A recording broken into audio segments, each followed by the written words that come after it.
السلام علیکم ورحمۃ اللہ۔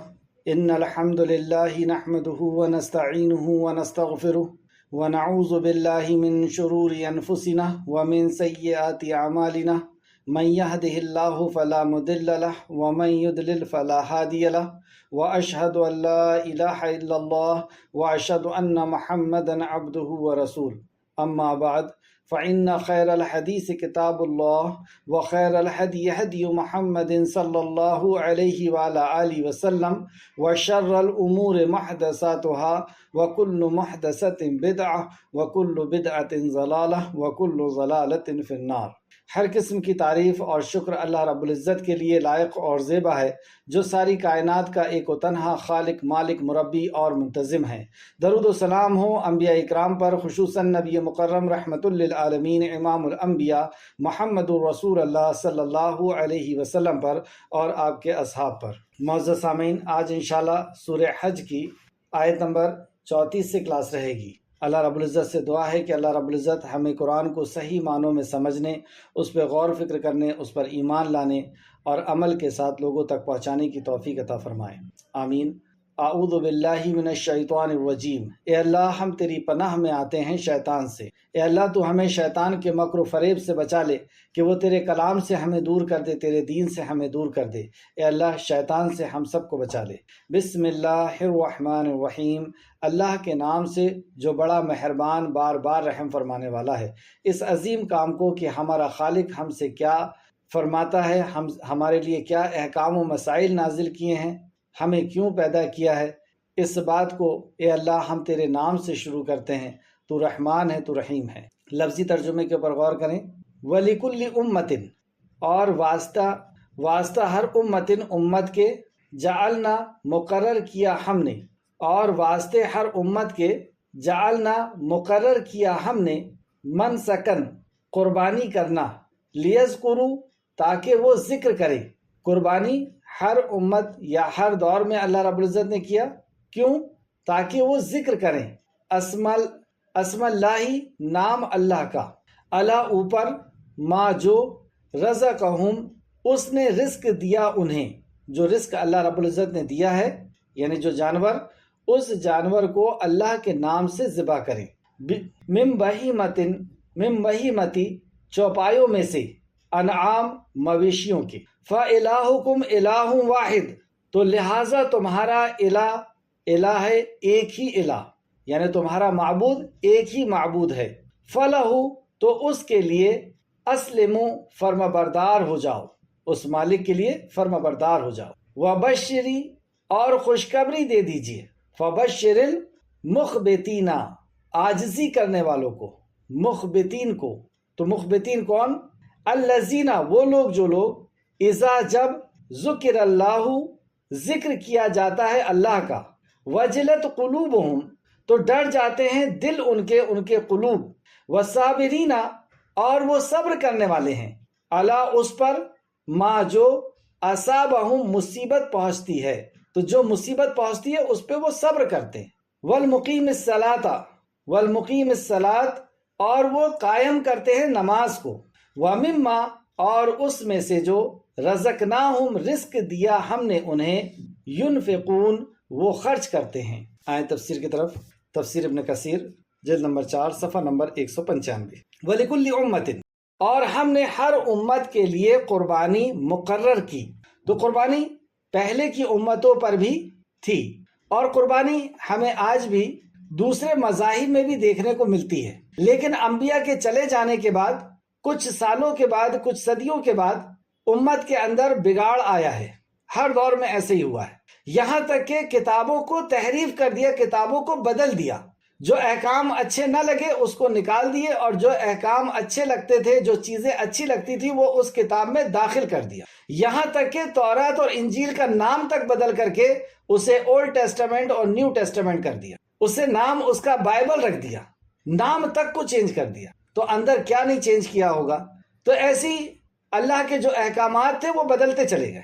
خود مکہ کے اندر خانہ کعبہ توحید کی بنیاد پر بنایا گیا، لیکن اس جو توحید کی بنیاد پہ بنایا گیا، ایک رب کی عبادت کے لیے بنایا گیا، اسی کے اندر 360 مجسمے رکھ دیے۔ ان کی نماز سیٹی بجانا اور تالی بجانا ہو گئی، خانہ کعبہ کا طواف وہ برہنہ کرتے تھے، کپڑے اتار کر کے کرتے تھے، اور لاجک یہ پیش کرتے تھے کہ ان کپڑوں پہ ہم نے گناہ کیا ہے تو اس کپڑے کے ساتھ ہم اللہ کی عبادت کیسے کریں، اس لیے کپڑے کو اتار کر کے اللہ کی عبادت کریں گے۔ اور مرد اور عورت ایسے جاہل اور ایسے بدتمیز اور ایسی ان کی حیا مر گئی تھی کہ مرد اور عورت اللہ کی عبادت کرنا ہے برہنہ ہو کر کے۔ تو ان کی قربانی کا طریقہ بھی بدل گیا تھا کہ یہ اپنے بتوں کے لیے قربانی کرتے، ان کو راضی کرنے کے لیے کرتے اور ان سے منتیں مانتے، اور قربانی کرنے کے بعد خون ان کے اوپر لگا دیتے، ان کو خون سے لت پت کر دیتے، اور وہاں پر کچھ گوشت بھی ان کے لیے رکھ دیتے۔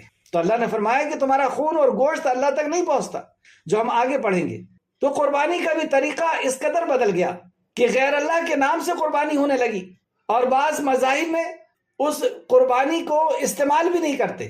ایک تو غیر اللہ کے نام سے قربانی کر رہے ہیں، اللہ جبکہ بنایا جانور اللہ رب العزت نے، اللہ نے اسے پیدا کیا، اس کو جان اللہ نے دی، اس کو کھلایا پلایا، اس کے جسم کو اللہ سبحانہ وتعالیٰ نے بنایا اپنی مخلوق کے لیے۔ جب اللہ نے اسے بنایا تو کسی اور کے نام پہ وہ قربان کیسے ہو سکتا ہے؟ اس کی جان کسی اور کے نام پہ کیسی لی جا سکتی ہے؟ کسی اور کو راضی کرنے کے لیے کیسے اس کو ذبح کیا جا سکتا ہے؟ لیکن ان ظالموں نے اللہ کے علاوہ غیروں کے نام سے اس کو قربان کرنا شروع کر دیا کہ وہ راضی ہو جائیں گے، وہ خوش ہو جائیں گے، وہ اولاد دے دیں گے، وہ رزق دے دیں گے، وہ شادیاں کرا دیں گے، فلاں کر دیں گے۔ تو ایک بگاڑ یہ آیا۔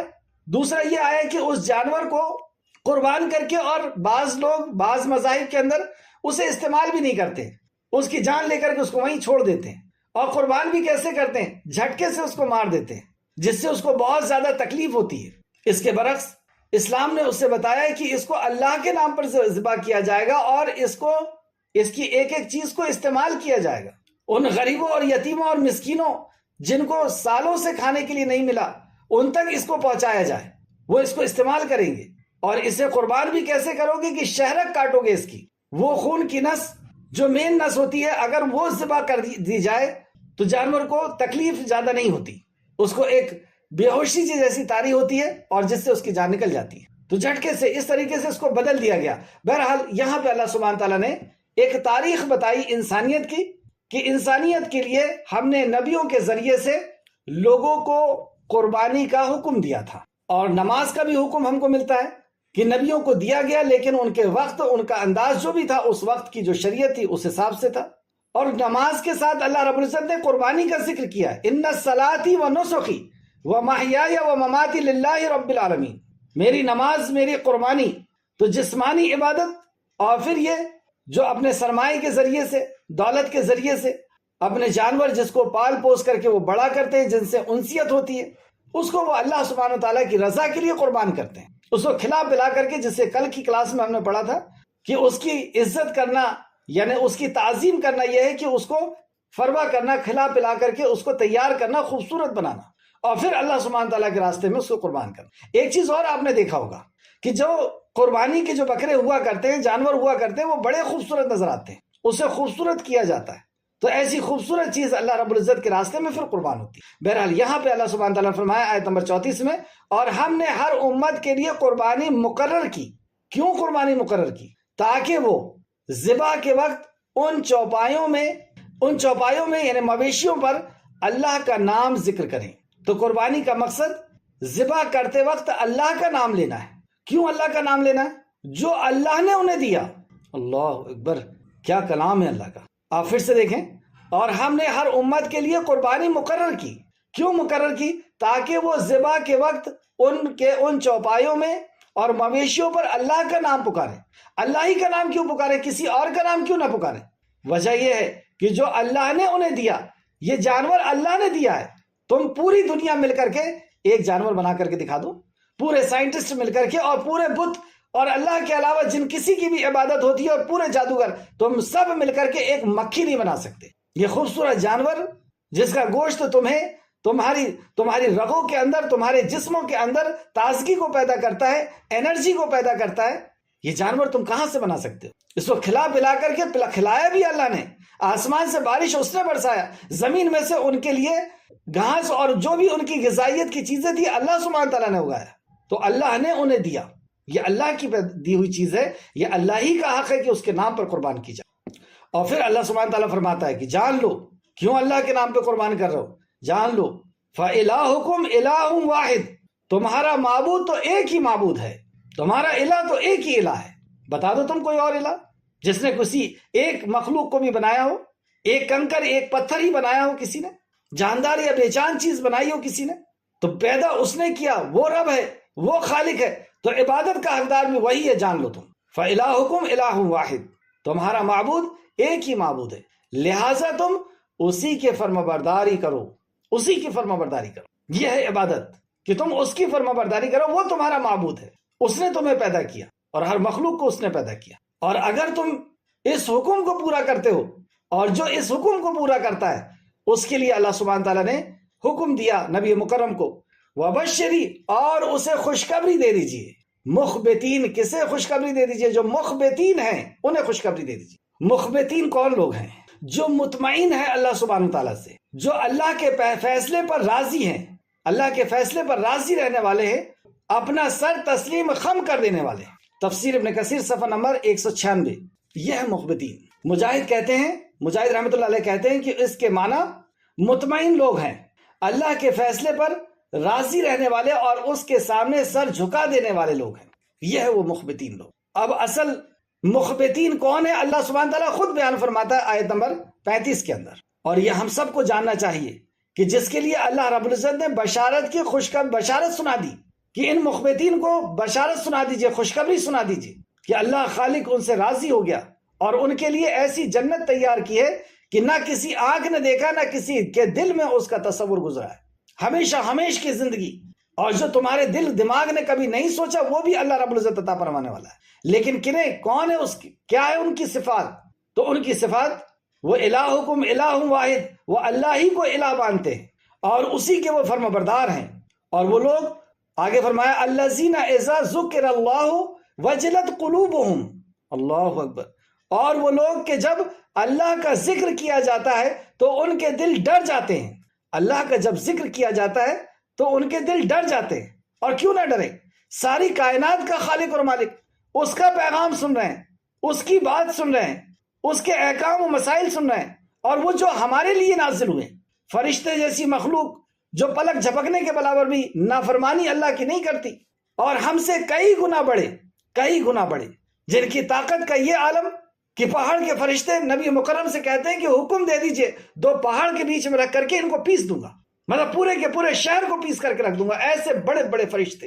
جبریل امین کو نبی مکرم صلی اللہ علیہ وسلم نے اصل شکل میں دیکھا تو کہا کہ ان کے 600 پر تھے، اور ایک پر اتنے بڑے بڑے پر کہ انہوں نے آفاق کو گھیرے ہوئے تھے، آسمان کو گھیرے ہوئے تھے، ایک پر اس ارض کو پلٹ دینے کے لیے، تباہ کر دینے کے لیے کافی۔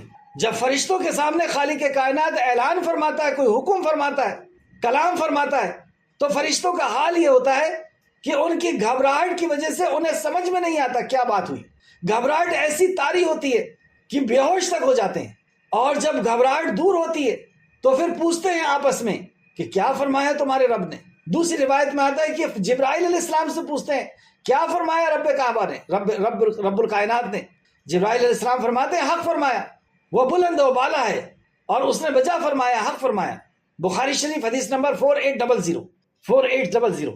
تو وہ رب، اس کا پیغام جب ایمان والا سنتا ہے تو وہ کانپ اٹھتا ہے، اس کی کھالیں، اس کی جسم کے اندر وہ کیفیت طاری ہوتی ہے، جیسا کہ سورہ زمر آیت نمبر 23 کے اندر اللہ فرماتا ہے اللہ نے سب سے اچھی بات نازل فرمائی، اللہ نے سب سے اچھی بات نازل فرمائی۔ دنیا کے اندر جتنے کلام ہیں سب سے اچھا کلام خالق کائنات نے نازل فرمایا، لیکن وہ بدقسمت ہے جو اس کلام سے دور ہے۔ آگے اللہ فرماتا ہے اللہ نے سب سے اچھے بات نازل فرمائی ہے، ایسی کتاب جو آپس میں ملتی جلتی ہے، ایسی آیات جو بار بار دہرائی جانے والی ہے، ایسی آیت جو بار بار دہرائی جانے والی۔ دیکھتے ہیں ہم توحید، آخرت اور رسالت، جو اصل موضوع ہے، جو اصل کامیابی کی جڑ ہے، اس کا ذکر بار بار اللہ رب العزت کئی انداز سے کرتا ہے۔ یہ اللہ کی رحمت ہے، اللہ کی محبت ہے اپنے بندوں پر کہ وہ اسے سدھارنے کے لیے، انہیں صحیح راستہ بتانے کے لیے بار بار ایک بات کو ریپیٹ کرتا ہے، اور جب وہ بار بار ریپیٹ ہوتی ہے اللہ فرماتا ہے جو بار بار دہرائی جانے والی ہے، اس سے ان لوگوں کے کھالوں کے رونگٹے کھڑے ہو جاتے ہیں، ان کی کھالیں، ان کے جو جسم، ان کی جو اسکن ہے، ان کی جو توچا ہے، اس کے رونگٹے کھڑے ہو جاتے ہیں۔ جو اپنے رب سے ڈرتے ہیں، جو رب کو جانتے ہیں، جن کو رب کی معرفت ہے، وہ رب کے کلام کو سن کر کے ایسے دہل جاتے ہیں کہ ان کی کھالیں نرم پڑ جاتی ہیں، رونگٹے کھڑے ہو جاتے ہیں، ان کی آنکھوں سے آنسو جاری ہو جاتے ہیں، پھر ان کی کھالیں اور ان کے دل اللہ کے ذکر کے طرف نرم ہو جاتے ہیں اللہ کے ذکر کی طرف۔ کیا ہمارے ساتھ بھی ایسا ہوتا ہے؟ کیا ہم بھی اللہ کے کلام کو جب سنتے ہیں تو ہماری بھی کیفیت ایسی ہوتی ہے؟ کیونکہ یہاں پہ اللہ نے فرمایا جو اپنے رب سے ڈرتے ہیں، جو واقعی متقی لوگ ہیں، جو واقعی اللہ رب العزت کی معرفت حاصل کرنے والے ہیں۔ کب ہوگا ہمارے ساتھ ایسا؟ کب آئے گا وہ دن؟ اس کے لیے ایک نسخہ سمجھیں۔ اصل میں ہم جو قرآن پڑھتے ہیں اکثر و بیشتر وہ کسی کو سنانے کے لیے پڑھتے ہیں، یا علم کے ذخیرے کو بڑھانے کے لیے پڑھتے ہیں، علم کو بڑھانے کے لیے پڑھتے ہیں، یا کبھی اسائنمنٹ حل کرنا اس وجہ سے پڑھ رہے ہیں، یا کبھی اگزام دینا اس وجہ سے پڑھ رہے ہیں۔ تو اس کے لیے تو پڑھیں، علم حاصل کرنے کے لیے، بیان کرنے کے لیے، سب کے لیے پڑھیں، لیکن روزانہ کبھی اس لیے بھی نکالیں قرآن کو کہ میرا رب مجھ سے کیا کلام کرتا ہے۔ یہ ابھی میں نے جو کھولا ہوں یہ میں نے اپنے لیے کھولا ہوں، میں میرے رب سے بات کروں گا۔ نبی مکرم نے فرمایا کہ تم میں سے کسی کا جی چاہے کہ اپنے رب سے کلام کرے تو اسے چاہیے کہ وہ قرآن پڑھے۔ تو آج جو میں نے قرآن کھول کر کے بیٹھا ہوں یہ میں نے اپنے لیے بیٹھا ہوں، میں اپنے رب سے بات کروں، میرا رب مجھ سے کیا چاہتا ہے۔ اس نیت کے ساتھ جب ہم بیٹھیں گے کہ آج کسی اور کے لیے نہیں، کسی کو سنانے کے لیے نہیں، میرا رب مجھ سے کیا چاہتا ہے، پھر ہوگی یہ کیفیت، پھر اسکن متاثر ہوگی، پھر رونگٹے کھڑے ہوں گے، اور پھر آنکھیں نم ہوں گی، پھر دل دہلے گا، پھر دل سے آواز نکلے گی ہاں یہ میرے رب کا کلام ہے، پھر روح کانپے گی۔ اللہ ہم سب کو توفیق عطا فرمائے۔ آگے اللہ سبحانہ تعالیٰ فرماتا ہے یہ اللہ کی ہدایت ہے، جب تمہاری آنکھیں نرم ہو گئی، جب تمہارا دل نرم ہو گیا، دل میں تمہاری بات اثر کرنے لگی، تو اب سن لو یہ اللہ کی ہدایت ہے جس کے ساتھ وہ جسے چاہتا ہے راہ پر لے آتا ہے۔ یہ قرآن اللہ کی ہدایت ہے اور اس کے ساتھ وہ جسے چاہتا ہے راہ ہدایت پر لے آتا ہے۔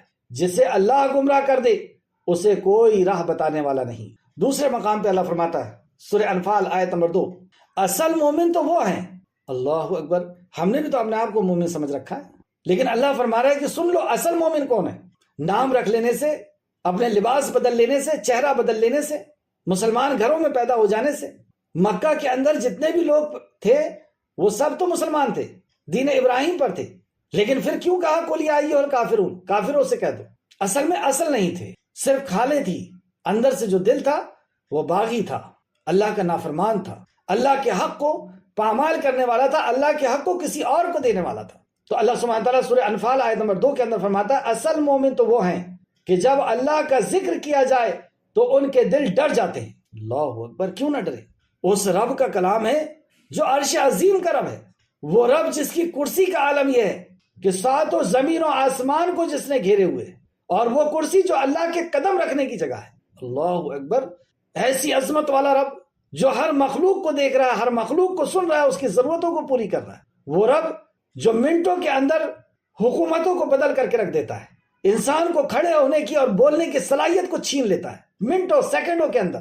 ایک انسان چل رہا ہے، بول رہا ہے، دیکھ رہا ہے، اپنی طاقت کا اسے غرور ہے، منٹوں کے اندر اللہ رب العزت اس کو لاش میں تبدیل کر کے رکھ دیتا ہے۔ وہ رب جس رب کے ہم ایک ایک لمحہ محتاج ہیں، سانس لینے کے لیے، دل دھڑکنے کے لیے، نیند کے لیے اور جاگنے کے لیے، اس رب نے کوئی کلام کیا ہے، وہ رب کوئی پیغام دیتا ہے، کیسے نہ دل ڈرے، کیسے نہ دل کانپے۔ تو اصل مومن تو وہ ہیں جو اللہ کا ذکر کیا جائے تو ان کے دل ڈر جاتے ہیں، اور جب ان پر اس کی آیتیں پڑھی جاتی ہیں تو انہیں ایمان میں بڑھا دیتی ہے۔ اللہ کا جب حکم آتا ہے تو ان کا ایمان اللہ کے کلام کو سن کر کے بڑھ جاتا ہے کہ میرے رب نے یہ فرمایا، بس میرا رب میرے لیے کافی ہے۔ وہ ڈر رہا ہے، مخلوق سے ڈر رہا ہے، لیکن سنا اس نے رب کا کلام، ان تنصروا اللہ ینصرکم ویثبت اقدامکم، تم میرے دین کی مدد کرو میں تمہاری مدد کروں گا۔ اس کا ایمان بڑھ گیا کہ اب میرا کچھ کوئی نہیں کر سکتا، میرا محافظ تو اللہ ہے۔ اس کا ایمان اللہ کے کلام کو سن کر کے بڑھتا ہے، اور وہ اپنے رب ہی پر بھروسہ کرتے ہیں۔ مومن تو وہ ہے جو اپنے رب ہی پر بھروسہ کرتے ہیں۔ ہمیں کس پر بھروسہ ہے؟ اپنی طاقت پر، اپنی ڈگری پر، اپنی صلاحیتوں پر، اپنے پیر و مرشد پر، اپنے دیوی دیوتا یا فلاں پر، کس در پر ہمیں بھروسہ ہے؟ اور نہیں ہے تو خالق کائنات پر بھروسہ۔ اصل بھروسہ تو اس کائنات پہ تھا کہ ساری کائنات کا خالق مالک جو میرا رب ہے، جس نے مجھے پیدا کیا، حقیر نطفے سے جس نے مجھے پیدا کیا، جو مجھے کھلاتا ہے، جلاتا ہے، جو میں سویا ہوا ہوں، غافل ہوں، لیکن میں غافل ہوں اور وہ غافل نہیں، وہ میری دھڑکنوں کو چلا رہا ہے، میری سانسوں کو چلا رہا ہے۔ تو مومن تو وہ ہے جو اپنے رب پر توکل کرتے ہیں، انہیں کسی دھاگوں پر، کسی بلی پہ کہ راستہ کاٹ دینے پر، کسی اچھے نمبر پر، کسی اچھے دن پر، کسی پتھر پر، کسی دھاگے پر اس کو یقین نہیں، کسی انسان پر، کسی فرشتے پر، کسی جنات پر، کسی جادوگر پر انہیں یقین نہیں۔ وہ تو وہ ہوتے ہیں جو صرف اللہ پر یقین رکھتے ہیں۔ قرآن کی آیت میں پڑھ رہا ہوں، کوئی اپنی مرضی سے نہیں بتا رہا ہوں آپ کو۔ دیکھیں سورہ انفال آیت نمبر 2 نکالیں۔ مومن تو وہ ہیں، یعنی اصل مومن تو وہ ہیں کہ جب اللہ کا ذکر کیا جائے تو ان کے دل ڈر جاتے ہیں، اور جب ان پر اس کی آیتیں پڑھی جائے تو انہیں ایمان میں بڑھا دیتی ہیں، اور وہ اپنے رب پر ہی بھروسہ رکھتے ہیں، توکل کرتے ہیں۔ تو پہلی صفت مخبتین کی کہ وہ لوگ کہ جب اللہ کا ذکر کیا جائے تو ان کے دل ڈر جاتے ہیں۔ دوسری صفت وصابرین علی ما اصابہم، اور جو صابر ہیں، صبر کرنے والے۔ وصابرین، یہ صابر جو صفت ہے یہ جس مومن کے اندر یہ صفت ہوتی ہے، اور مومن اللہ رب العزت کا ولی، اللہ کا دوست ہوتا ہے۔ ان اللہ مع الصابرین کا حال لانے کہ بے شک اللہ صابروں کے ساتھ ہے، صبر کرنے والوں کے ساتھ اللہ ہے، وہ ساری کائنات کا خالق اور مالک جس کے ساتھ ہو جائے۔ کب صبر کرتے ہیں وہ؟ علی ما اصابہم، جب انہیں کوئی مصیبت پہنچتی ہے، کسی بھی قسم کی مصیبت، کسی بھی قسم کی تکلیف، یا نیک عمل کرنے کی وجہ سے تکلیف پہنچ رہی ہے، یا اللہ نے کوئی تقدیر، کوئی فیصلہ فرمایا ہے بھائی کے لیے، بہن کے لیے، ماں باپ کے لیے، کاروبار کے لیے، اپنی اولاد کے لیے، اپنے جسم کے لیے، جو بھی اللہ سبحانہ تعالیٰ نے فیصلہ فرمایا ہے اس فیصلے میں وہ مطمئن رہتے ہیں، فیصلے پر راضی رہتے ہیں۔ تو صبر تین مقام پر کیا جاتا ہے۔ اور صبر کا مطلب کیا ہے؟ صبر وہ جس میں شکایت نہ ہو۔ آج دیکھیں ہم صبح سے شام تک، صبح ہوتے سے شکایتیں شروع ہو جاتی ہیں، فون نکلتا ہے، کبھی امی کو لگایا جا رہا، کبھی فلاں کو لگایا جا رہا، کبھی فلاں کو لگایا جا رہا کہ آج میرے ساتھ ایسا ہو گیا، ایسا ہو گیا، ایسا ہو گیا۔ کس قدر شکایتوں کے پٹارے ہمارے پاس رہتے۔ کبھی ہم سے لوگوں نے سنا ہے کہ اس نے کہا الحمدللہ، اور یہ الحمدللہ کہنا بھی رواجن ہو گیا۔ ارے جب الحمدللہ کہہ دیا، اللہ شکر ہے اللہ کا، تو پھر چہرے کے اندر بھی وہ رونق دکھنا چاہیے، وہ آواز کے اندر، وہ جسم کے اندر، وہ کپڑے کے اندر بھی وہ رونق دکھنا چاہیے کہ ہاں میرے رب کا شکر ہے میرے ساتھ۔ اس قدر گنہگار ہوں لیکن اس قدر نوازا کہ اس کی نوازش کو میں نہ گن سکتا ہوں، نہ دیکھ سکتا ہوں، نہ جان سکتا ہوں۔ میرے جیسے گنہگار، اس قدر گنہگار کہ گناہ میں ڈوبا ہوا، لیکن اس قدر انعامات، اس قدر نعمتیں، اس قدر احسانات کہ جن نعمتوں کو نہ گن سکتا ہوں، نہ دیکھ سکتا ہوں، نہ جان سکتا ہوں۔ الحمدللہ، اب دل سے بات نکلنا چاہیے اللہ تیرا شکر ہے، پھر وہ چہرے کے اندر بھی، اور وہ ہمارے کلام باتوں کے اندر بھی، وہ ہمارے کپڑے اور چال کے اندر بھی نظر آنا چاہیے۔ چہرہ دیکھنے کیسا بنا ہوا رہتا ہے، جیسے 25 جوتے پڑے ہوں۔ ایک صحابی کہتے ہیں کہ میں نے نبی کریم صلی اللہ علیہ وسلم سے زیادہ مسکراتے ہوئے کسی اور کو نہیں دیکھا۔ اس کا مطلب صحابہ بھی مسکراتے تھے، لیکن سب سے زیادہ مسکراتے ہوئے اگر کسی کو دیکھا ہوں تو محمد الرسول اللہ صلی اللہ علیہ وسلم۔ یہ ہے شکر۔ جبکہ کیسے حالات سے گزر رہے تھے مکہ کے اندر، کیسے حالات سے گزر رہے تھے مدینہ کے اندر، آستین کے سانپ تھے مدینہ میں، منافق تھے جو سب سے زیادہ تکلیف پہنچاتے۔ میں بتا رہا تھا کہ صبر کریں، صبر وہ جس میں شکایت نہ ہو، اور صبر وہ جو پہلے ہی مرحلے میں کیا جاتا ہے کہ مصیبت پہنچی اور فوراً صبر اس پہ کہ ہاں میں راضی ہوں، میرے رب کی یہ رضا ہے، اور میرا رب نے میرے لیے یہ فیصلہ کیا ہے، اس سے بہتر فیصلہ میرے لیے اور کچھ نہیں ہو سکتا۔ غور کریں، جو فیصلہ اس نے کیا ہے کیا وہ غلط؟ اس نے انسان بنایا، جانور نہیں بنایا، کتا بلی نہیں بنایا۔ اس نے جس باپ کا انتخاب کیا اس سے بہتر کوئی باپ ہو سکتا تھا؟ اس نے جس ماں کا انتخاب کیا اس سے بہتر کوئی ماں ہو سکتی تھی؟ اس نے مسلمان بنایا، کیا اس سے بڑی کوئی بات ہو سکتی تھی؟ اس نے اس کلام سے جوڑ دیا، کیا اس سے بڑی بات تو کچھ ہو سکتی تھی؟ اس قدر گناہ کیے، اس قدر گناہ کیے، لیکن اس کے بعد اس کی رحمت، اللہ اکبر، اس کی رحمت چھائی ہوئی۔ وہ اتنی محبت کرنے والا رب، اس نے میرے لیے یہ فیصلہ کیا، اس سے بہتر کچھ نہیں ہو سکتا۔ وہ راضی رہتا ہے اپنے رب پر۔ تو گناہ چھوڑنے میں جو تکلیف ہوتی ہے، معصیت کے روکنے پر، گناہ چھوڑنے پہ جو تکلیف ہوتی ہے اس پہ صبر، نیکی کے کام کرنے پہ جب لوگ پریشان کرے اس پہ صبر، اور جو اللہ کی تقدیر ہے اس پہ صبر، تو یہ صبر کرنے والے ہوتے ہیں۔ دوسری صفت، تیسری صفت، والمقیم الصلاۃ، اور وہ جو نماز کو قائم کرتے ہیں۔ نماز پڑھنے کا ذکر کہیں نہیں ملے گا، قائم کرتے ہیں۔ قائم کرنا کیا ہوتا ہے؟ قائم کرنا اس کے شرائط کے ساتھ، وقت کی پابندی کے ساتھ، جو احکام و مسائل اللہ کے نبی صلی اللہ علیہ وسلم نے بتائیں اس کے ساتھ اس کو پڑھنا۔ نماز بہت اہم رکن ہے اسلام کا۔ شہادتین کے بعد نماز کا ہی ذکر ہے۔ اللہ کے نبی نے فرمایا کہ جب وہ توحید قبول کر لیں، رسالت قبول کر لیں، تو انہیں کہنا کہ دن بھر میں 5 وقت کی نماز اللہ سبحانہ تعالیٰ نے فرض کی، اور نماز تو مومن کی معراج ہے، مومن کے دل کا سکون ہے۔ نبی مکرم نے فرمایا کہ میری آنکھوں کی ٹھنڈک ہے، جب کوئی تکلیف پہنچتی تو آپ صبر کرتے اور نماز کی طرف دوڑ پڑتے۔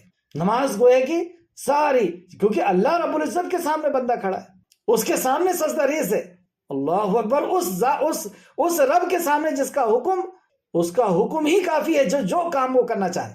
کیا پریشانی ہوگی ہماری اس رب کے سامنے، کیا حاجت اور ضرورت ہوگی اس رب کے سامنے؟ کچھ بھی نہیں۔ اللہ کے نبی فرماتے جب بندہ ہاتھ پھیلاتا ہے اللہ کے سامنے، اللہ کو شرم آتی ہے، اللہ اکبر، ایسا رب ہو کہ اس کے خزانے میں کوئی کمی نہیں۔ تو وہ جو نماز کو قائم کرنے والے ہیں، ہم دیکھ لیں اپنی نماز کا حال، فجر اور عشاء میں کیا حال ہے ہمارا، عصر کا کیا حال ہے ہمارا۔ ہم ایڈجسٹ کرتے ہیں، مصیبت سمجھتے ہیں، ارے ابھی تو پڑھے تھے ظہر، عصر آ گئی، چلو جلدی سے عصر پڑھ لیتے ہیں۔ ہماری زبانیں ہی بتاتی ہیں کہ یہ مصیبت سمجھ کر کے، ہم اس کو فرض سمجھ کر کے کہ اتارنا ہے اس کو، اتارنا ہے اس کو۔ نبی مکرم نے کیا فرمایا جب صحابی نے پوچھا کہ یا رسول اللہ آپ تو معصوم عن الخطا ہے، آپ کے لیے تو مقام محمود ہے، آپ کے لیے تو حوض کوثر ہے، لیکن صحابہ نے صرف یہ کہا یا رسول اللہ آپ اتنی محنت کیوں کرتے ہیں، آپ تو بخشے بخشا ہیں، کیا آپ کے پیر میں ورم آ جاتے ہیں، سوجن آ جاتی ہے، اتنا رات رات مر کھڑا رہتے ہیں؟ کیا فرمایا رسول کریم نے، کیا میں اللہ کا شکر گزار بندہ نہ بنوں؟ تو آپ کو اور میرے کو کیا کم نعمتیں دی اللہ سبحانہ تعالیٰ نے؟ ہم اتنے گنہگار ہونے کے بعد اس قدر نعمتیں، اور اس کے بعد بھی کبھی شکر کے لیے ہمارے ہاتھ نہیں بندھے اللہ کے سامنے۔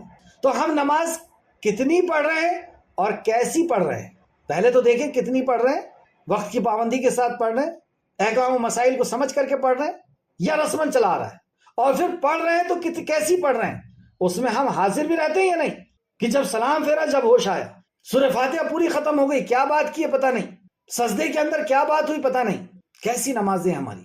لیکن وہ مومن جو مخبتین، جس کو کہا اللہ رب العزت نے خوشخبری سنائی ہے، وبشر، خوشخبری سنائی ہے مخبتین کو، ان کی صفت چل رہی ہے کہ جن کے لیے دنیا میں اللہ سبحانہ تعالیٰ نے خوشخبری سنائی۔ چوتھی، وَمِمَّا رَزَقْنَاهُمْ يُنْفِقُونَ، اور ہم نے جو انہیں رزقناہم رزق دیا اس میں سے خرچ کرتے ہیں۔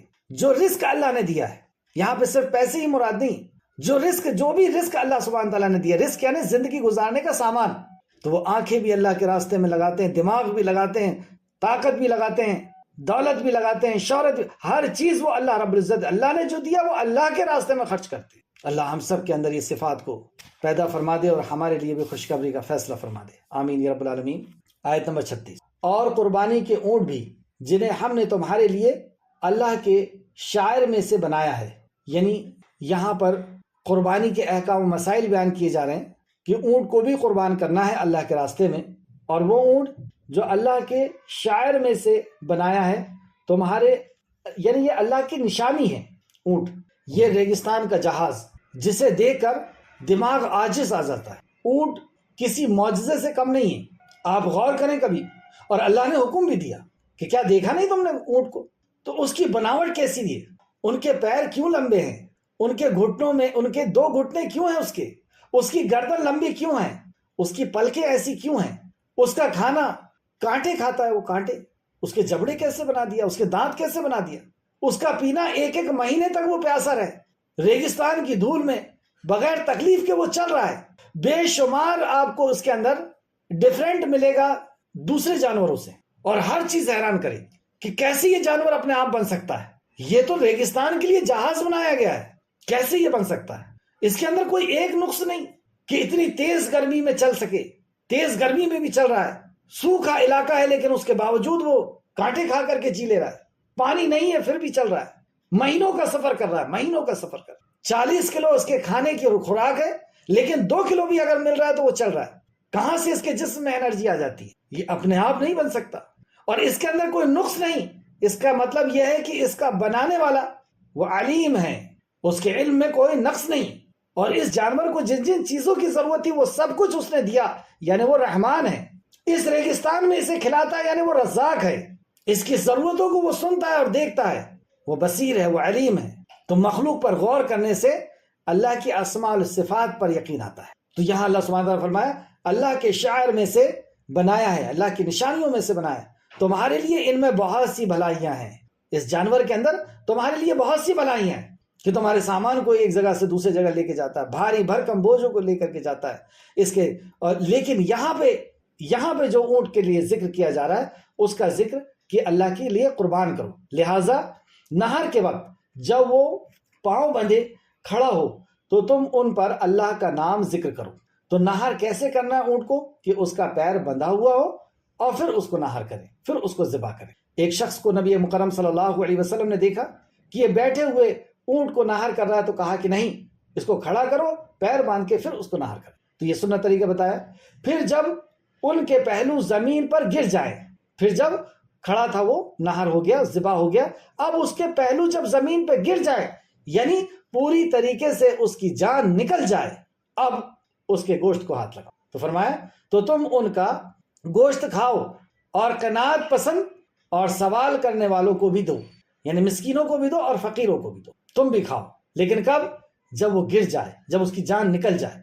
اس سے پتہ چلا، آگے میں آپ کو حدیث بھی بتاؤں گا، کہ مشرکین مکہ جانور کھڑا ہوا ہے اور اس کی ران پسند آ گئی، اس کی ران کو کاٹ کر کے بنا لیتے تھے اور وہ تڑپتا رہتا تھا۔ یہ سارے جہالت کی رسم کو اللہ رب العزت نے ختم کیا کہ یہ نہیں چلے گا کہ جانور کو کسی بھی طریقے سے تم کاٹ دو، اس کی شہرت کو کاٹو تاکہ اس کو تکلیف نہ ہو، اور پھر جب وہ پوری طرح اس کی جان نکل جائے پھر اس کے گوشت کی پیس کرو اور پھر تم بھی کھاؤ، اور وہ مسکینوں کو جنہوں نے سالوں سے نہیں کھایا ہے، وہ فقیروں کو جنہوں نے سالوں سے نہیں کھایا، ان تک پہنچا۔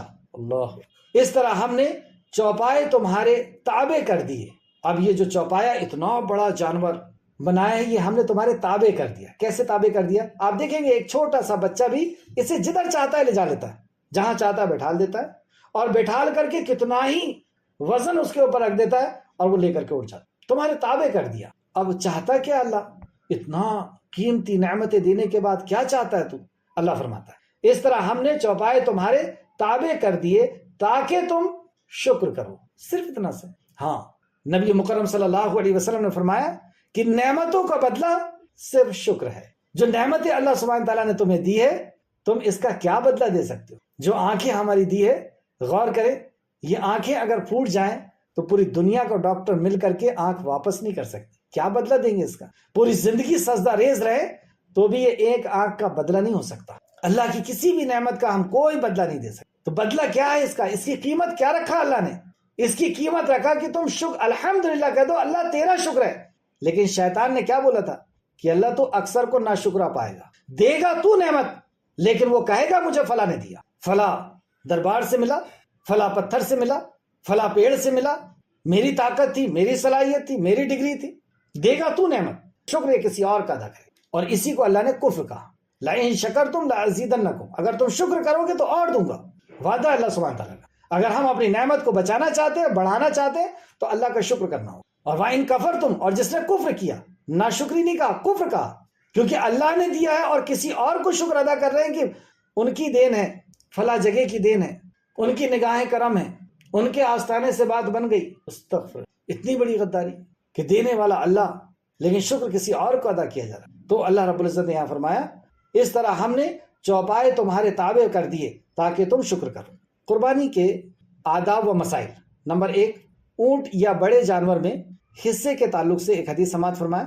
صحیح مسلم میں جابر بن عبداللہ اور دیگر کئی صحابہ اکرام رضی اللہ عنہما کی روایت سے ثابت ہوتا ہے کہ رسول اللہ صلی اللہ علیہ وسلم نے ہمیں حکم دیا ہے کہ ہم اونٹ کی قربانی میں 7 اور گائے کی قربانی میں بھی 7 شریک کر سکتے ہیں، یعنی 7 لوگ مل کر کے ایک بڑے جانور کو ذبح کر سکتے ہیں قربانی کے طور۔ لیکن کچھ حدیث ہمیں ایسی بھی ملتی ہے کہ اونٹ میں 10 ہے اور دوسرے جانور میں 7 ہے، یعنی گائے وغیرہ میں۔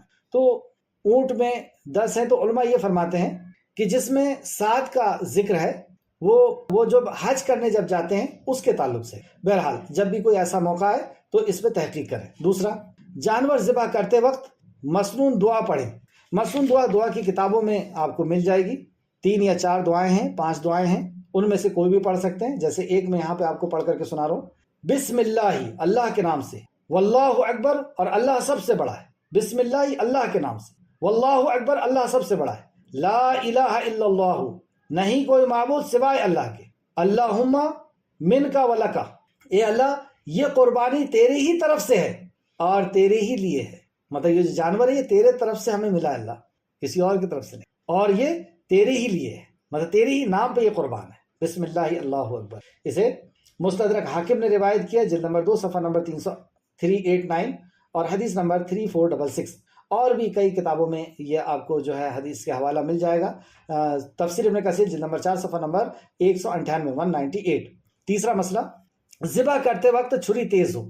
صحیح مسلم میں ہے کہ اللہ تعالیٰ نے ہر چیز پر احسان کو فرض قرار دے دیا ہے، حتیٰ کہ جب ہر چیز پر احسان کرو، حتیٰ کہ جب تم ذبح کرو تو اچھی طریقے سے ذبح کرو اور اپنے چھری کو تیز کر لیا کرو اور اپنی ذبیحے کو آرام پہنچاؤ. مطلب جسے ذبح کر رہے ہو تم اسے آرام پہنچاؤ. کیسے آرام پہنچائیں گے؟ جب ہم سنت طریقے سے کریں گے، یعنی شہرک کو جب ہم کاٹیں گے تو اسے آرام پہنچے گا اور بہت آسانی سے اس کی جان نکلے گی. اس کے علاوہ اگر کوئی اور طریقے استعمال کرتے ہیں تو بہت مشکل سے نکلتا. مسلم شریف حدیث نمبر 1955. زندہ جانور سے کاٹا ہوا گوشت مردار کے حکم کے برابر ہے. یعنی زندہ کوئی جانور ہے اور اگر اس کو کاٹ کر کے بنا رہے ہیں تو گویا کہ آپ نے مردار کو بنایا ہے. جو مردار کا حکم ہے یعنی مردار حرام ہے، تو مردار کا جو حکم ہے وہی حکم اس کے لیے. حدیث اس طرح ہے، رسول اللہ صلی اللہ علیہ وسلم نے فرمایا، جو جانور اس وقت کاٹا گیا ہو جب وہ ابھی زندہ ہو تو وہ مردہ ہے. مطلب وہ جانور سے جس سے گوشت نکالا گیا جبکہ وہ زندہ ہے. جانور زندہ اور تم نے گوشت نکال لیا، یعنی یہ مردہ ہے، مردار کھایا ہے تم نے. مسند احمد حدیث نمبر 2858 اور ترمذی شریف حدیث نمبر 1480. پانچواں، قربانی کے گوشت کو ذخیرہ بھی کیا جا سکتا ہے اور اسے غریبوں میں تقسیم بھی کیا جائے گا. حدیث صحیح میں ہے کہ رسول اللہ صلی اللہ علیہ وسلم نے لوگوں سے فرمایا کہ میں نے تمہیں قربانی کے گوشت کو 3 دن سے زیادہ کے لیے جمع کرنے سے منع کیا تھا. یعنی اس دور کا وقت تھا کہ جب مسلمان غریب تھے، تو جب قربانی ہوتی تھی تو غریبوں میں بانٹ دو اور 3 دن میں اس کو ختم کر دو. پہلے یہ حکم تھا، لیکن اب میں تم کھا سکتے ہو، یعنی 3 دن سے زیادہ کھا سکتے ہو اور جب تک چاہو اسے ذخیرہ کر سکتے ہو، یعنی اسٹور کر سکتے ہو. مسلم شریف حدیث نمبر 977. چھٹواں، نماز عید سے قبل قربانی کرنے سے منع کیا گیا ہے یا ممنوع ہے. یعنی وہ قربانی نہیں کہلائے گی اگر نماز کے پہلے قربانی کسی نے کر دیا. حدیث بخاری شریف کی 5545 اور مسلم شریف حدیث نمبر 1961. یعنی عید کے دن رسول اللہ صلی اللہ علیہ وسلم نے فرمایا، اس دن سب سے پہلا کام یہ ہوگا کہ ہم نماز عید پڑھیں گے، پھر لوٹ کر قربانی کریں گے. جس نے ایسا کیا اس نے ہماری سنت کے مطابق عمل کیا، اور جس نے نماز سے پہلے جانور ذبح کر دیا تو اس نے اہل خانہ کے لیے گوشت پیش کیا، اس قربانی سے کوئی تعلق نہیں. تو قربانی جب ہوگی، قربانی کا اجر و ثواب جب ملے گا جب ہم سنت طریقے سے کریں گے، یعنی نماز کے بعد. اگر نماز کے پہلے کر لیے تو گناہ نہیں ہوگا لیکن قربانی کا ثواب نہیں ملے گا. یہ عام گوشت کو کھانے کے جیسا ہوگا یا عام جیسے جانور کا ذبح کرنے کے جیسا ہوگا. قربانی کے لیے کتنے جانور ہونا چاہیے؟ ساتواں، سیدنا انس رضی اللہ عنہ بیان کرتے ہیں کہ رسول اللہ صلی اللہ علیہ وسلم 2 دمبے قربان کیا کرتے تھے اور میں بھی 2 مینڈوں کو قربان کرتا ہوں. بخاری شریف حدیث نمبر 5553. دوسری حدیث، سیدنا ابو ایوب انصاری رضی اللہ عنہ بیان کرتے ہیں کہ عہد رسالت میں یعنی نبی کریم صلی اللہ علیہ وسلم کے دور میں آدمی اپنے طرف سے اور اپنے گھر والوں کے طرف سے 1 بکری قربان کیا کرتا تھا. ابن ماجہ حدیث نمبر 3147. کیا پتہ چلا کہ پورے گھر کے طرف سے اگر ایک نے قربانی کیا تو وہ اس کے طرف سے اور اس کے پورے گھر کے طرف سے ہو جائے گی. ہاں اگر وہ زیادہ کرنا چاہتا ہے تو زیادہ کی بھی گنجائش ہے، وہ 2 کر دے، 3 کر دے، 4 کر دے، لیکن اگر کوئی 1 کرتا ہے تو پورے گھر کی طرف سے قربانی ہو جائے گی. ابن ماجہ حدیث نمبر 3147. ابھی وقت ہے 2 آیتیں اور دیکھ لیتے ہیں. 1 آیت اور پڑھتے ہیں. اللہ تک ان قربانیوں کے جانوروں کا گوشت ہرگز نہیں پہنچتا اور نہ ان کا خون، لیکن اس تک تمہارا تقوی پہنچتا ہے.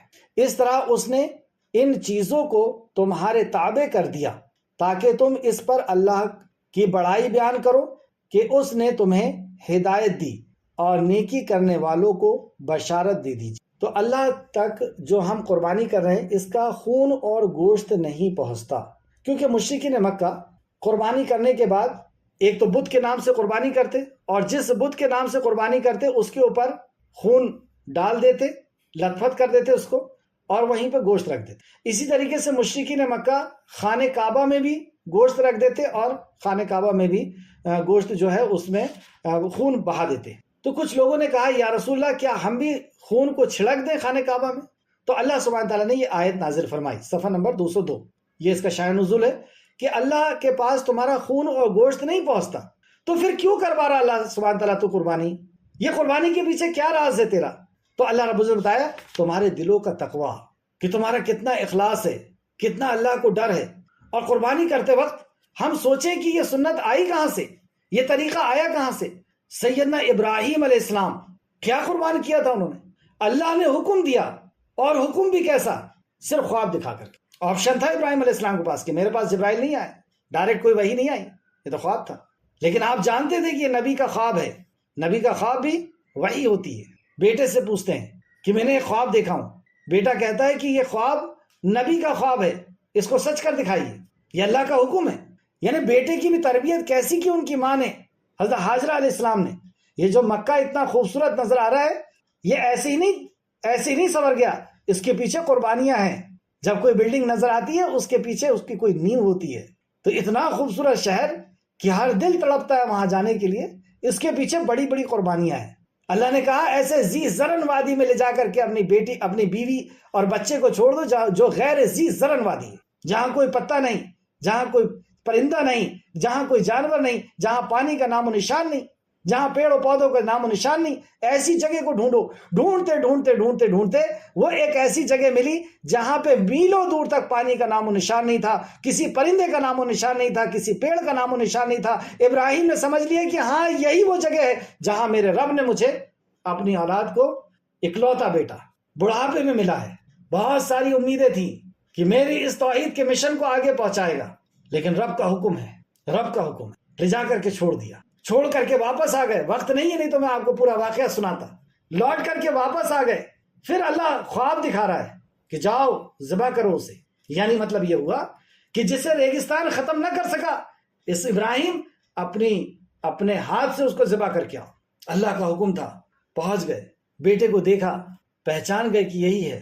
اس سے کہہ رہے ہیں کہ خواب دیکھا ہوں، کہا کہ اللہ کے نبی کا خواب ہے، باپ نہیں ہے، شوہر نہیں ہے، لیکن تربیت ایسی کی کہ والد کے لیے اپنی جان نچھاور کر رہے ہیں۔ اور جب ہم جانور لے کر کے جاتے ہیں قربان کرنے کے لیے تو اس منظر کو یاد کریں کہ ہمارے ہاتھ میں چھری ہے اور رسی سے بندھا ہوا ایک جانور ہے، لیکن یہ جس کی سنت ہے اس کے ہاتھ میں چھری تھی اور پیچھے کوئی جانور نہیں، اس کا اکلوتا بیٹا تھا۔ قربان گاہ میں پہنچنے کے بعد بیٹا کہتا ہے کہ ابا اپنی آنکھ میں پٹی باندھ لیجیے، کہیں ایسا نہ ہو کہ مجھے دیکھ کر کے آپ کو تکلیف ہو۔ مطلب یہ ہوا کہ مجھے آپ دیکھیں، آپ کی چھری میں جنبش آ جائے اور آسمان والا آپ سے ناراض ہو جائے۔ اپنی آنکھ میں پٹی باندھ لیجئے، ابا جان مجھے چہرے کے بل لٹائیے، پیچھے سے مجھے ذبح کریں، کہیں ایسا نہ ہو اللہ کہ کوئی غلطی نہ ہو جائے، آزمائش میں ہم فیل نہ ہو جائے۔ ہمارے رب کا حکم ہے، ہمیں بھی تو اللہ رب العزت نے کچھ حکم دیا ہے، ہمیں بھی تو کہا ہے کہ شراب چھوڑ دو، جوا چھوڑ دو، چوری چھوڑ دو، زنا چھوڑ دو، تمباکو سگریٹ چھوڑ دو۔ ہمیں بھی تو کہا ہے کہ حجاب کر لو، آنکھوں کا حجاب کر لو، جسم کا حجاب کر لو۔ ہمیں بھی تو کہا ہے کہ چغلی، غیبت اور جھوٹ کو چھوڑ دو۔ یہ تقویٰ پہنچتا ہے اللہ، یہ اخلاص پہنچتا ہے اللہ۔ جانور ذبح کر کے گوشت کھا لینا، اور ذبح بھی اس لیے کر رہے ہیں کہ لوگ دیکھیں کہ اتنا بڑا اور اتنے روپے کا لایا گیا ہے، اور مسکینوں اور فقیروں کو ایسی چیزیں دے رہے ہیں جو ہم نہیں کھا سکتے۔ گوشت چھاٹا جا رہا ہے، اچھا نکال لیا، اور جو خراب نظر آ رہا ہے اسے دے دو۔ یہی تقویٰ پہنچتا ہے۔ اور گوشت کی تقسیم میں بھی تقویٰ نہیں، اس میں بھی اخلاص نہیں، اس قربانی میں بھی۔ تو ابراہیم علیہ السلام جس کی قربانی کو ہم زندہ کرتے ہیں، اس ابراہیم نے اللہ کے حکم کو پورا کرنے کے لیے اپنے اکلوتے بیٹے کو داؤ پہ لگا دیا، قربان کر دیا۔ ہم نے تو اللہ کے حکم پہ کیا قربان کیا؟ اپنی حرام خواہشوں کو ہم قربان نہ کر سکے، ناجائز خواہشوں کو ہم قربان نہ کر سکے، تو اس جانور کو قربان کر کے کیا ملے گا؟ نہیں پہنچتا۔ اللہ نے فرما دیا تمہارا خون اور گوشت کتنے کلو کا ہے اور کتنا اس کے اندر نکلا ہے، اس سے کوئی لینا دینا نہیں۔ اللہ کو تو تمہارا تقویٰ پہنچتا ہے، اور ہر عمل کے پیچھے یہی بات کار فرما ہے۔ نماز کے تعلق سے اللہ فرماتا ہے کہ نماز کے قریب آؤ، عن الفحشاء والمنکر والبغی، کہ فاحش اور برائی سے روکتی ہے۔ حج کرنے کے لیے اللہ نے کہا کہ ذات راہ رکھ لو، حج کے لیے ذات راہ رکھ لو، اور بہترین ذات راہ تو دلوں کا تقویٰ ہے۔ تقویٰ لے کر کے آؤ حج کرنے، اور تقوی میں سب سے پہلی چیز کہ اللہ کا حق اللہ کو دیا جائے، توحید، رسالت، اور پھر تقویٰ اللہ کے ہر چھوٹے سے چھوٹے حکم کو پورا کرنا، اور ہر چھوٹے سے چھوٹے گناہ سے بچنا، ہر بڑے سے بڑے گناہ سے بچنا، یہ تقویٰ ہے۔ کہ خاردار جھاڑی میں سے ایسے نکلو جیسے نکلتے ہو اس طریقے سے اس دنیا سے نکلو کہ یہ میرے رب نے منع کیا، یہ میرے رب نے منع کیا، اور یہ پل صراط پہ نکلتے رہے اپنے آپ کے اپنے دامن کو بچاتے ہوئے. یہ تقویٰ ہے. تو ہم سے کوئی قربانی ہونی نہیں، نہ جھوٹ کی ہو رہی ہے، نہ غیبت کی ہو رہی ہے، نہ چغلی کی ہو رہی ہے، نہ حجاب جیسا ہونا چاہیے ویسا ہمارا ہے. حجاب کس سے کرتے ہیں؟ جو مسجد کے امام ہیں، جو نمازی ہیں ان سے. جو غیر مسلم ہیں، جو دوسرے لوگ ہیں، ان سے کوئی حجاب نہیں. چچا زاد بھائی ہیں، خالہ زاد بھائی ہیں، پھوپھی زاد بھائی ہیں، ان سے کوئی دیور ہے، کوئی حجاب نہیں. تو یہ قربانی پیش کرنا ہے. ابراہیم علیہ السلام نے اپنے بیٹے کو قربان کرنے کے لیے چھری چلا دی، اور چھری چل رہی ہے. ابراہیم علیہ السلام سمجھ گئے کہ میں نے اپنے بیٹے کو قربان کر دیا. جیسی بعد میں جب پٹی ہٹائی تو دیکھا کہ یہ میرا بیٹا قربان نہیں ہوا، یہ ایک دمبا ہے جو قربان ہو گیا. یعنی اللہ سبحانہ تعالیٰ نے اپنی قدرت سے وہاں پر دمبے کو پہنچا دیا جنت سے، اور ابراہیم علیہ السلام اسماعیل علیہ السلام بازو میں کھڑے ہو کر کے اور مسکرا. تو یہ تقویٰ پہنچ گیا اللہ تک. قربانی نہیں لیا اللہ نے بیٹے کی، اللہ نے قربانی نہیں لیا بیٹے کی. اللہ تو دل کا تقویٰ دیکھ رہا تھا ابراہیم علیہ السلام کا، اور اللہ تو جانتا تھا اپنے محبوب کو. اللہ اپنے خلیل کو اللہ جانتا تھا. دنیا کے قیامت تک آنے والی دنیا کے لوگوں کو دکھا دیا اللہ سبحانہ تعالیٰ نے کہ دیکھو خلیل ایسا ہوتا ہے. تم امید کرتے ہو نا کہ تم خلیل بن جاؤ، اللہ کے دوست بن جاؤ. امیدوں سے اور آرزوؤں سے نہیں ہوگا، ایسی قربانیاں پیش کرنی ہوگی. اللہ کے سامنے ایسے سپرد ہو جانا ہوگا کہ میرے رب نے جو کہہ دیا مجھے وہ کرنا ہے. تو اللہ نے بیٹی کی قربانی نہیں لی کیونکہ تقویٰ پہنچ گیا. تو اللہ تک دلوں کا تقویٰ پہنچتا ہے. آخر میں اللہ رب العزت سے دعا ہے کہ خالق مالک جو کچھ بھی ہم نے پڑھا اس میں مزید ہمیں غور و فکر کرنے کی تو توفیق عطا فرما. جب تک ہمیں زندہ رکھ، ایمان، اخلاص اور عمل صالح کے ساتھ زندہ رکھ. اے اللہ ہمارا شمار بھی مخبتین کے ساتھ کر دے. اے اللہ ہمارا شمار بھی مومنوں کے ساتھ کر دے. اے اللہ ہمارا شمار بھی ان میں کر دے جن کے لیے تو نے بشارتیں فرما. اے اللہ جب تک زندہ رکھ، ایمان، اخلاص اور عمل صالح کے ساتھ زندہ رکھ، تقوی کے ساتھ زندہ رکھ. اے اللہ ہمارا خاتمہ بالخیر فرما، اور نیکوکاروں کے ساتھ ہمارا شمار فرما دے. آمین یا رب العالمین.